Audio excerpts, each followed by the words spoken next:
Alrighty, hello everyone, and welcome to my new my new Women with Mojo conversation series with extraordinary, inspirational women over 40. I'm Jill Lebofsky, your host today, and I started my company, Midlife Mojo, with my mission of just being a source of education, support, and inspiration for women in their midlife years, and to help them by providing natural solutions for their emotional, physical, and spiritual well-being. But mojo is more than just looking and feeling good. It's also about doing good. And in society these days, the midlife woman is often just kind of depicted as being fat and frumpy and sexless. And so many women just kind of complain that they feel invisible. So I wanted to start a series that really put the spotlight on women over 40 who are already out there shining their light on others and doing good and helping people and making this world a better place. I encourage you guys to participate in the conversation. And at the end of the conversation, we'll go back and answer any questions that we can. Probably not going to break it up too much to take questions during, but we'll go back through and answer as we can. And for those of you who are new to my streaming service, please make sure that you click that link in the comments there so that we can see who you are and see your name. Hold on just a second here. So I'm very excited to introduce my next guest. Her name is, let me get her on here. Let's see. Where is she? There she is. All right. I'm very excited to introduce my next guest, my newest guest. Her name is Diana Miret, and welcome, Diana. Thank you for being here.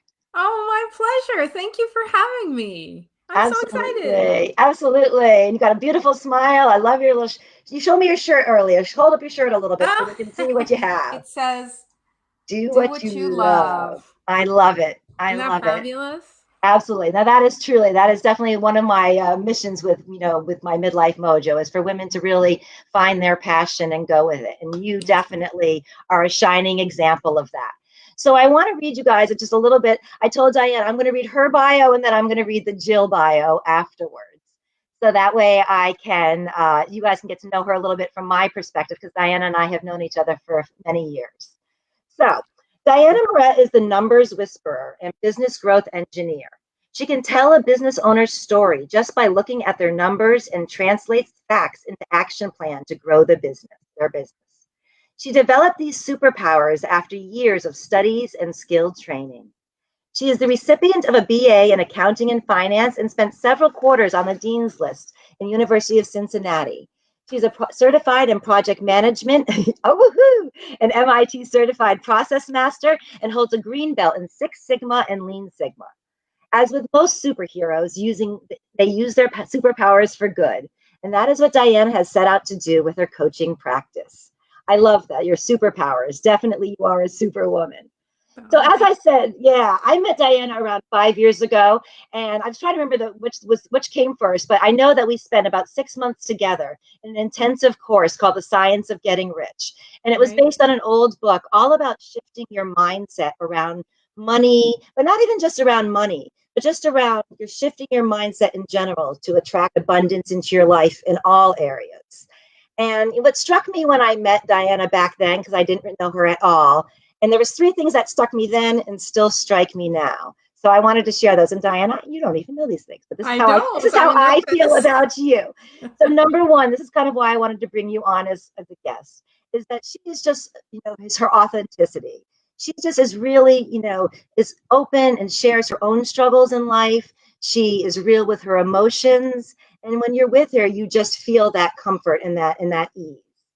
And then number two is her commitment to her own personal growth. I've seen her from when she first moved here and didn't really know anybody to where she is now. And it's just been amazing. I know you read a lot.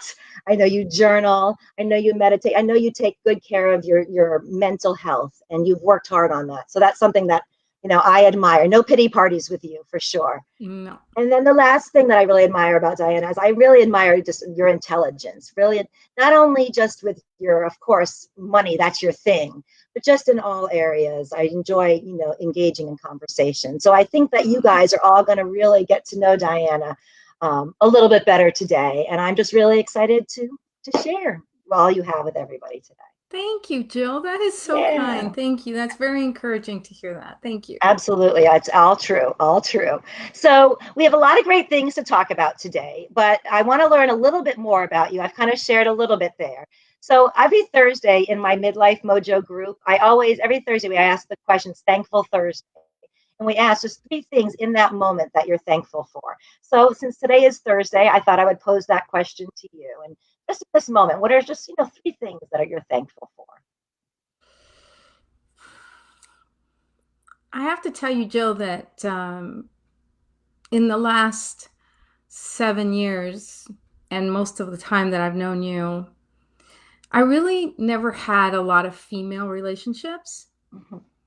And, numerous reasons, whatever they are, is not germane right now. But I have so many positive, encouraging, supportive female relationships now that I used to never have before. And you're included in that list, obviously. And so I'm extremely grateful because as I've aged, we're probably going to get into that. Yeah. It's the female relationships that have held me up and kept me well. So I'd say the first thing is, and I promise I won't go that long on the rest of them. Yeah. One is Yeah. female relationships. The second one is You I take am your very time. You don't well. no stopping you. Okay. Um, I have wealth of time That's a because good thing. I got to retire when I was age 54, and so I get to own my time. And I really value that. I'm really grateful for that. It's just such a privilege to be able to decide every day what I get to do. When I was working full time and raising little kids and whatnot, I didn't own my time. Let's be truthful, but Mhm. I own it now, and I'm very grateful for that. And number three, they say health is wealth, and that's your thing. And Yeah. honestly, in terms of health, I'm wealthy. I'm very healthy for my age, and I'm thrilled. So those are the three things I'm grateful for. You want to share your age, or am I just getting too bold? It's okay. I Because don't mind sharing. I'm 62. you wouldn't believe it, right? That's why I wanted you to say it. Nobody believe it. No, no. Seeing ain't believing on that one for I'm not sure. lying. I'm 62. Yeah, no, I know you are. So that's wonderful, and I love all of those things. And you've created that, especially that time and that ease in your life. Again, it kind of goes back to that personal growth I was talking that I've seen you do. Hmm. Yes. So now most of the ladies in this group are strangers to you. So if you were, what would you want? Like, what are three things that you would want a stranger just to know about you, whether they're fun things or more serious things, just some things you'd like some stranger to know Okay. A stranger. All right. How about I started running at age 50? So, because you're about. midlife Nice. Yeah. mojo, ladies over 40. So I'm here to Yeah. throw that challenge out there. So I started running at the age of 50, and by now I've already run 10 marathons. So Incredible. that's one thing I would want people to know. The second thing is I am a grandma, and I have two grandbabies, and they're I don't know if I knew that. I mean, I know that you yeah. had two I have grandbabies. Wow. Beckett, he's 3, and Scarlett is 1. Oh, My oldest wonderful. son, yeah. Congratulations. Thank you. And finally, I'd say the last thing they would probably figure this out within 2 minutes is I'm a coffee addict. I've always got a coffee in my hands, and it's usually Starbucks. There you go. I don't think you're alone in that one. So, especially among this crowd. I love that. Thank you. I really appreciate you just sharing a little bit of yourself.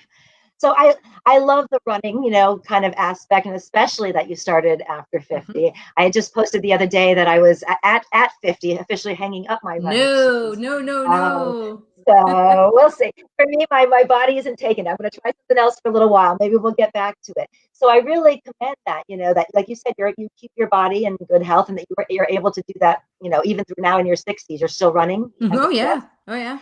So how do you feel like that has helped you over the past 10, 12 years, physically, emotionally, but also in your business? Jill, so I started running at 50, and my life started to fall apart at around age 53, 52, 53. I went through a divorce, and I think we're going to talk about that later. And if it weren't for the running, I don't know how I would have made it through that time.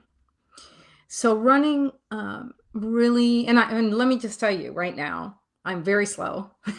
I used to be called the sweep in my running group, and they gave me literally, and I'm not joking, they gave me a headlight with a headband because I'd be the last one to come in, and it was always dark by the time Diana would come in. So I'd have to use the headlight and make sure everybody got in. So Funny. It I was doesn't matter. called. You're outpacing everybody on the couch, right? Right, So, exactly. I outpace yeah. people on the couch, but that's about the only place I do. So running kept me going. Running kept me from losing my mind during a very difficult time. I also found that running, yes, my feet hurt a little bit. I got plantar and I live with that most every day, but I don't care. I found that a lot of my female hydraulics seemed to be much better because I ran.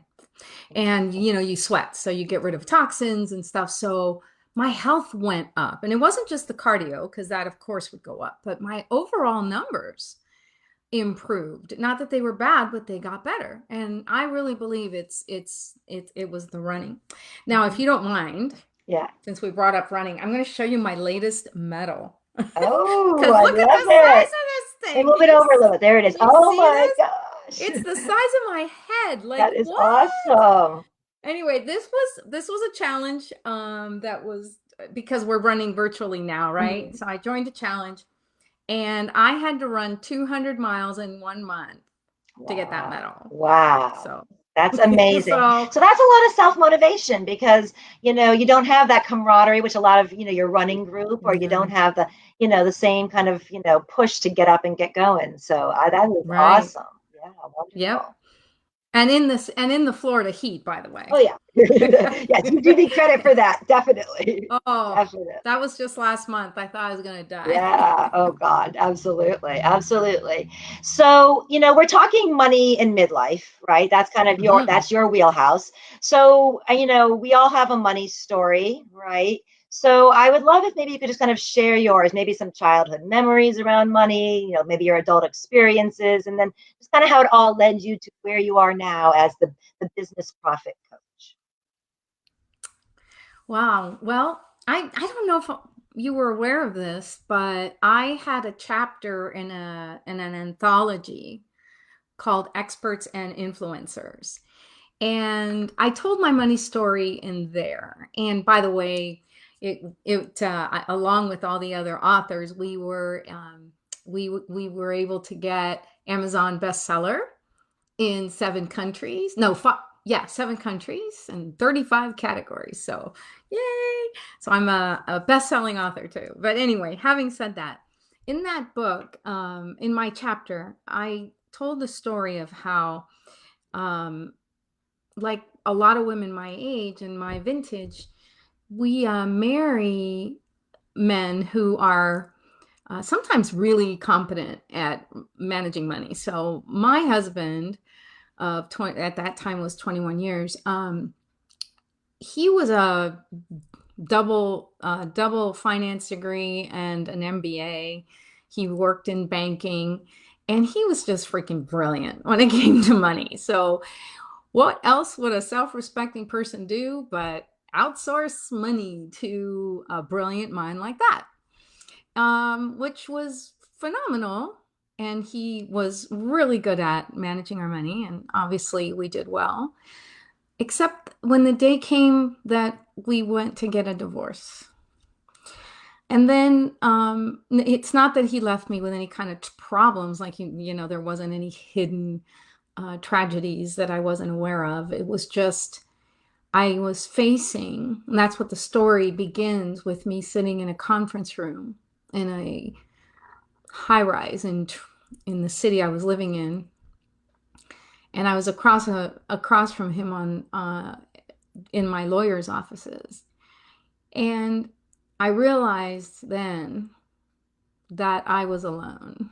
And I mean, I knew I was going to be alone. That was the whole point of going through a divorce, right? But it really hit me that day at the conference room table. And it really hit me that, holy smokes, I'm going to have to manage my money. And I really don't know how. And that was pretty upsetting because I was an executive myself. I was running very large projects for a very good sized company. I had huge responsibilities, including managing budgets and managing money for the projects. And I was working directly for the CEO of the organization. I was a special projects person, and I was always assigned to the C levels in the organization. And it was really appalling and shocking to me that, on the one hand, the CEO was trusting me to run our financials. And on the other hand, I didn't know what to do sitting at a conference room table. And that really shook me up. Now, granted, again, some women find themselves in this situation and they end up with also some unhappy news, like, that they had less money than they thought, or there was debts that they were unaware of. I did not have any of that. And I, full disclosure, I didn't have anything like that to deal with. But I remember a few days later, I had to go to a bank. I was going to open up my own accounts at a local branch. And I went in and I sat down, and the branch manager said, "So, we're here to open some accounts. What would you like to do today?" And I just fell apart. I mean, I kind of knew I needed a checking account, but I was gobsmacked and didn't know where to go. Like, I was like, "Oh my God, do I need a saving? Should I get a credit card? Do I need a credit card? Well, what about a line of credit? I don't know. I don't know what I need." And not knowing if my future was secure was so extraordinarily upsetting. So in addition to the divorce, and I know a lot of people think, "Oh, well, yeah, it's normal. You're going through a divorce. You got to redo a whole bunch of stuff." But here's what I realized then, and I think you're going to show some information in a little bit because we shared some, is that the vast majority of women who go into a financial advisor's office, and by the way, I'm not a financial advisor, but Susie Orman talks about how 78% of the women who would walk in to her company to manage their money were doing so at a moment of crisis. Either their spouse had passed away, or a divorce, or they had inherited some money and had no idea what to do with it, et cetera, et cetera, et cetera. And I thought it was just me, and I was very embarrassed. But when I read her book and, listened to her videos, I realized this is happening to a lot of people, that they don't know how to manage their money. So I wrote that chapter, and one of the subtitles of it was, "You are not fully empowered until you're empowered over your money." And I remember, being an executive and being all, empowered. And I was. I mean, I had a big job and, and whatnot, wore a nice suit every day, but I wasn't really empowered in my personal life because of the fact that I had no idea about my money. I didn't know how much we were spending per month. I didn't know how much I needed to retire. Could I retire like we had planned at age 55, or did I have to continue working till 70? I didn't know. I had no idea. So that's really how I got involved in money and women and mindset and that kind of, genre. By the way, I see we've got our mutual friend, Miss Faith James, on the line, so I thought I'd say hi. We do. And I got onto Facebook just on my phone so I could see, because everybody else has Facebook users, I so I don't can't know hear that you, it's my friend. there. Oh, you can't hear me. Sorry. My friend, I cannot Can hear you hear you. me There you now? are. Nope, Okay. can't hear Why you. can't why can't you hear me? I have Can you no idea. guys hear us? Can someone put in Somebody the say, chat whether they can hear me or Jill or neither or both? You can't hear me. I Please can tell hear us in you. the chat.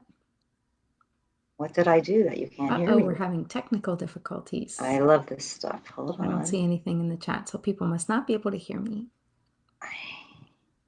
Hold on. Oh, Faith hello, says hello? she can hear us. Okay. You can. So you Great. can you hear me, Diana? Can't hear you. Why can't you Well, hear me? someone named Faye says she can hear everything. So I guess we'll What just keep about talking. now? Can you hear Even me though now? I can't hear you. But how can you hear my questions? I know. That What am doesn't I make going to any do? Hear your questions. sense. Well, I'll tell you what. We had talked about the fact that that, you know, what do I do as a business profit coach? So I went into small business consulting because I ended up feeling, you know, I retired at age 54. I moved to Florida by myself, bought a house by myself, and I became quite lonely. Remember my comment at the top of the session was about not having a lot of female friends or female relationships at that time. And I was pretty lonely. So I started attending networking things just to kind of meet people. And I ended up meeting a lot of small business women, small business owners. And it was cool. You know, I was really enthralled with that. And I was talking to them about their businesses and whatnot. And the minute I started talking about, you know, profitability and how they manage their money in their business and so on and so forth, yeah, they weren't doing so good, or they didn't know. So here I was facing it again. The fact that women often, and I may not be the people on this call or this interview, but, or this live, I should say. Maybe it's not you guys. Okay, good. But women either running businesses, not knowing what their financials are, not knowing how they're spending the money of the business, not, you know, planning and forecasting and budgeting and all that stuff that needs to be done. And then when I started to delve into clients and get into their, you know, financials for their business, I realized, boy, women were, if they were doing it in their business, they were doing it on their private side too. So, because usually you're not organized at home and disorganized at the office. I mean, usually if you're disorganized in both locations, or you're organized in both, right? Because what we are is what we are. So that's why I went into coaching, and that's why I focused on profitability. Because here's the thing: businesses need sales like a human being needs oxygen. Without sales, you don't have a business. But without profit, you don't have stability.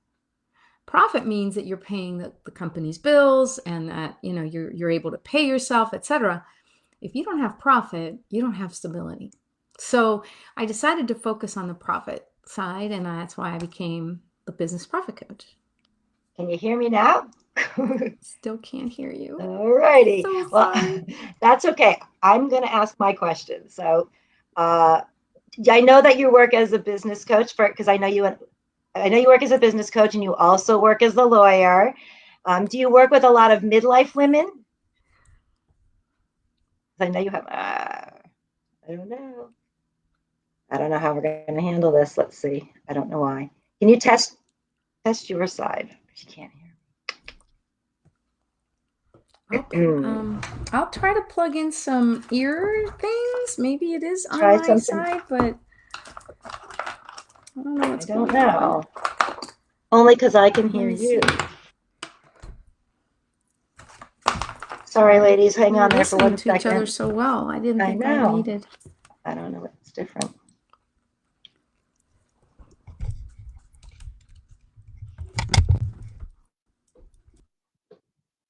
What about now? Now I can't hear you at all. Worse, take them off.